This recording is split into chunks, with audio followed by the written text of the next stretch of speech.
Okay, Jillian. So taking a look through the different poems that you wrote, um, there are a couple that really stuck out to me as having a lot of potential that I think would be good for you to continue to play with. Um, the first one, the extra credit one, where you wrote about option four, um, and you're writing about your best friend being unmasked. I think we need to see more of like what she's doing when she's unmasked. You describe her as calm, funny, and carefree, but you're telling us instead of showing us. So what does carefree look like in the back of the room? And so we need to see like what does calm look like? Does it just mean she's not fidgeting, or does it mean that she's like kind of leaning back? Um, to give us a clearer image of her, a clearer picture, is going to help us really see her. Um, and then that way, when she does put the mask on, when she's called on, we can really see a contrast there. Um, you see her bright eyes turn dull, the corners of her mouth turned upward into a huge grin. So it's tough because you said that unmasked she's funny, but now she's like smiling when she has her mask on. So if what you mean is like she's like putting on some kind of like cheesy grin for the teacher or something, then you need to make that more clear. I like this little detail about picking up a marker long ago dried. That's a great one. Um, and then you say she smiles again, and like her eyes are lifeless.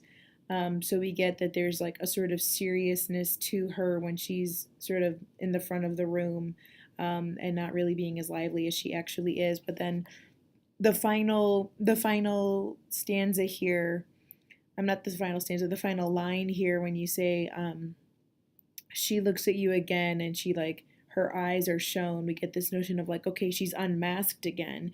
But then you say that, and it seems like unmasked, she sinks into the chair.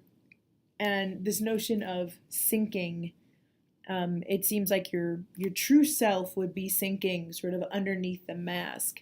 But here, you have her. I don't know if that's what you were trying to do. Her mask falls to the floor. It seems like it would be an empowering moment because the mask is coming off. Um, but the image that you have of it falling to the floor makes it seem more of a giving up than anything else. So maybe it's just like the word choice here and there, that you need to clean up a little bit.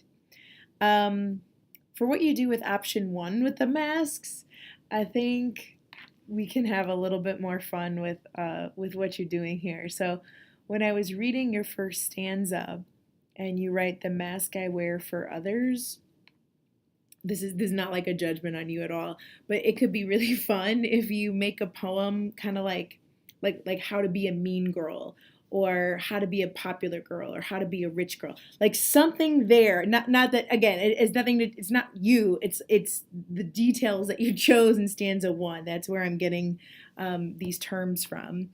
But if you did that, then what you're doing in some ways, you're like exposing sort of how ridiculous these rules are, um, to sort of become this mask, or at least to wear this mask. You're sort of, you're making it a how-to. You're making it a step by step, which of course shows that like anyone can wear this mask if they wanted to.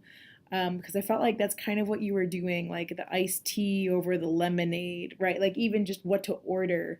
Um, to behave in particular ways, be professional, but don't be a know it all. That there's this like balance that you have to strike. And it'd be cool if you actually, like, you could literally like make it a list, like a numbered list, of either like a step by step or a how to.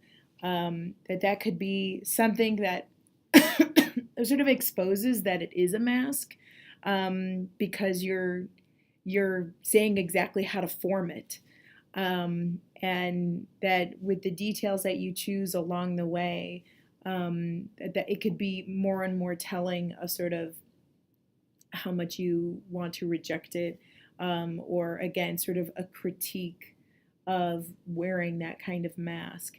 I think that could be sort of initially humorous and then ultimately thought provoking.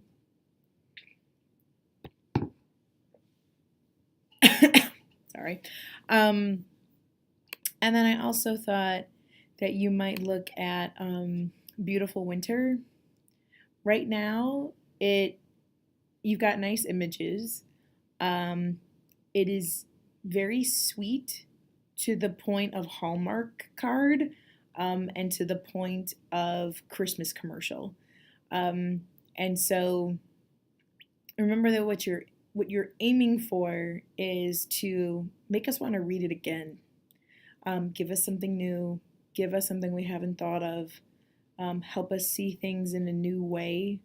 Um, I'm not seeing anything in a new way. I'm seeing like I'm feeling warm and fuzzy, and I want to like go home and wrap up by the fireplace and watch the snow fall.